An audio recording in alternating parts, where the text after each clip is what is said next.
Hey everyone, let's dive right into today's interactive reading explainer.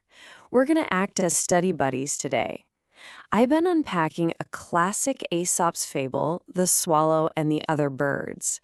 And honestly, it is an amazing way to massively boost your E3 English vocabulary.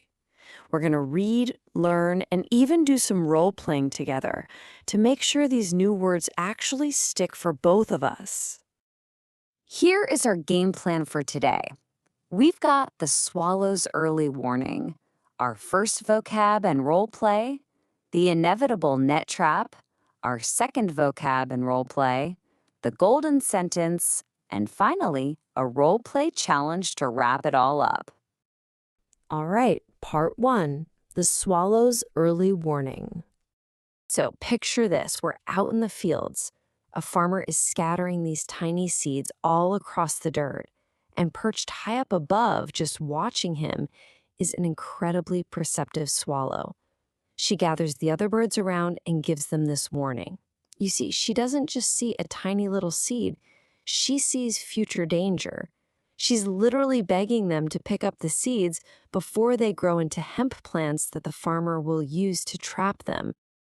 Moving right along to part 2, first role play and vocab. Let's look at 3 words that perfectly set the stage here. The farmer is out there to sow his crops, which is just a great word for planting seeds in the soil. Specifically, he's planting hempseed. And because our swallow is so smart, she can foretell the danger. As a learner, I absolutely love this word. To foretell is a fantastic verb meaning to predict or warn about something before it even happens. You can literally feel the tension building in the story. As the swallow watches the farmer sow the seeds, she watches with growing alarm, meaning she's becoming more and more worried, even frightened. Because she's so alarmed, she decides to gather together her friends, pulling them all into one spot to hear her out. And here is the core of her message. She explains that men will take the grown plants and weave them, interlacing the tough fibers to build nets. And why? To snare the birds. A snare is a trap. That's exactly why she tells them they need to eat the seeds immediately before they can take root, which just means settling into the dirt and starting to grow. Okay, it's your turn. Let's practice this together. Imagine we're right there in the middle of the story, acting as the wise swallow. Out loud, right now, how would you urgently deliver this warning using our new vocabulary? Go ahead. Try it out. Well, if it were me, I'd probably say something like, listen to me. If we let these seeds take root, the farmers are going to use the plants to build a deadly snare. Saying it out loud really helps lock it in, doesn't it? Okay, part 3, the inevitable net trap. So what do you think happens when the other birds hear the super urgent warning? Sadly, they basically just laugh at her fears and do absolutely nothing. It's a tragic chain of events. Exactly as the swallow foretold, the seeds are sown, they take root, they grow into tall stalks, the men weave their nets, and bam, the foolish birds are caught.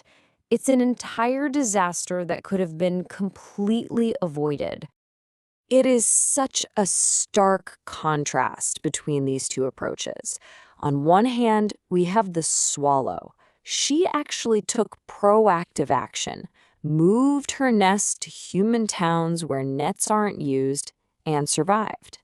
But the other birds, their defining actions were laughing and doing nothing, which led directly to them getting snared. Which brings us to part 4, second role play and vocab. Before we get to the moral of the story, let's grab the vocabulary from this dramatic climax.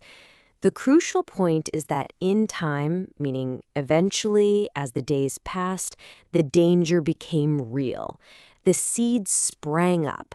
Spring up is a brilliant phrasal verb for something growing suddenly and quickly. And they grew into tall stalks, those strong main stems of the plants that are perfect for making deadly nets. So, only the swallow managed to escape unharmed, getting out of there without a single scratch. Why? Well, because she had long since, way back in the past, made her new home among human dwellings. Dwelling is just a fantastic, slightly more formal word for a house or a place where people live. Time for our second role play. Let's step into the shoes of one of those foolish birds for just a second. We're caught in the net. What do we say now about our decision to laugh at the swallow's fears? Practice expressing that regret out loud. You might say something like, "Man, I was so wrong to laugh at her fears. If I had just listened, I wouldn't be stuck in this net." All right, part 5, the golden sentence. That feeling of intense regret brings us to the absolute core of this explainer. To truly master this fable's moral, we need 3 final phrases. First up is scorn, which means to treat someone or their ideas with a harsh lack of respect. Second is wise counsel, which is just a really beautiful way of saying good, intelligent advice. And finally, live to regret, meaning you survive a situation, but only to feel deep, deep sorrow about a mistake you made. And here it is, the golden sentence of the day.